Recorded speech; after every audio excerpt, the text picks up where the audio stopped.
On résume souvent la carrière d'Aimé Jacquet à son titre de champion du monde 98. Mais avant le sélectionneur, il y a eu le joueur. Milieu de terrain de devoir, il effectue l'essentiel de son parcours en club à l'AS Saint-Étienne. Il y remporte notamment 5 titres de champion de France entre 1964 et 1970, ainsi que 2 Coupes de France. Prise de contact avec Snella, ça a été la révélation. Je pense que c'était quand même le coup de foudre, indiscutablement. Il m'a appris à aimer le football, à bien comprendre mon métier. Je n'avais pas des grosses qualités au départ, et puis j'ai énormément travaillé, mais enfin j'étais tellement bien entouré, aussi bien sur le plan technique que sur le plan professionnel. Et je dois, bien entendu, cette progression à tous les gens qui m'ont aidé, soutenu. Aimé Jacquet, vous étiez titulaire à Saint-Étienne, international. Brusquement, un coup dur, un grave coup dur, le tendon d'Achille. Oui, j'étais très peu international, 2 fois seulement. Oui, j'ai eu une grave blessure, mais enfin ça arrive à tous les joueurs. Vous savez, tout joueur professionnel a une période difficile. Malheureusement, elle s'est située presque en fin de carrière, ce qui ne m'a pas permis, si vous voulez, de revenir à un plan, au premier plan, encore que j'ai rejoué en professionnel par la suite, mais ce n'était plus pareil. Il termine finalement sa carrière de joueur à l'Olympique Lyonnais, avant d'y commencer celle d'entraîneur.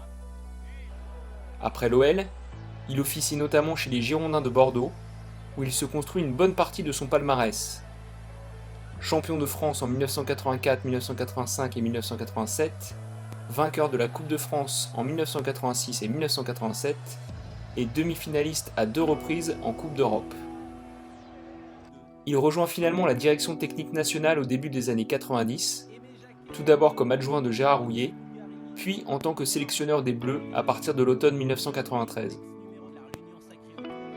Sous sa direction, les tricolores atteignent les demi-finales de l'Euro 96, avant de remporter 2 ans plus tard la Coupe du Monde 1998 organisée en France.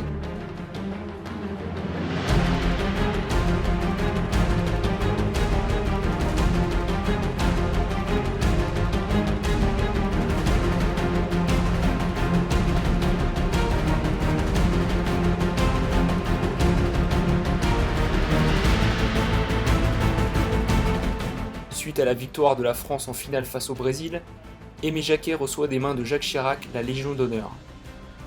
Et vous êtes aussi champion du monde parce qu'il l'a mérité. Ce bloc qui, soudé, solidaire, a parcouru les 7 étapes du sacre, c'est Aimé Jacquet qui l'a révélé à lui-même. Il vous a donné la confiance, le goût du travail bien fait, du bonheur collectif, de l'amitié. Il a été exigeant, très exigeant. Il vous a demandé de devenir ce qu'il rêvait que vous soyez, attentif, organisé, fraternel, audacieux. En bref, il voulait que vous soyez les meilleurs et vous l'êtes devenus. Il quitte ensuite son poste de sélectionneur pour devenir directeur technique national, un poste qu'il occupera jusqu'à la fin de l'année 2006. Voilà le résumé de la carrière d'Aimé Jacquet, à qui nous laissons le mot de la fin. L'équipe de France est quelque chose d'exceptionnel.